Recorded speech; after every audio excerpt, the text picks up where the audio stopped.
ஐயா நமச்சிவாயம், அவரை மட்டும் நீங்க உங்க ஐயான்னு சொல்றீங்களே, அப்ப எனக்கு அவர் ஐயா இல்லையா?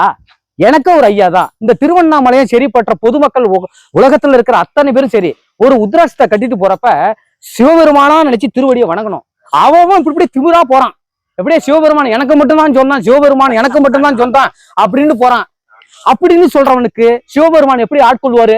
அப்ப உன்னுடைய கர்வம் இன்னும் உடையலன்னு அர்த்தம், உன்னோட திமிர் இன்னும் அடங்கலன்னு அர்த்தம். இந்த திருவண்ணாமலையில வந்து நீ அக்னிசத்துல இருந்து உனக்கு நீ அந்த தன்மைக்கு நீ வரலன்னு சொன்னா வேற எந்த இடத்துல போய் உனக்கு அந்த தன்மை வரும்?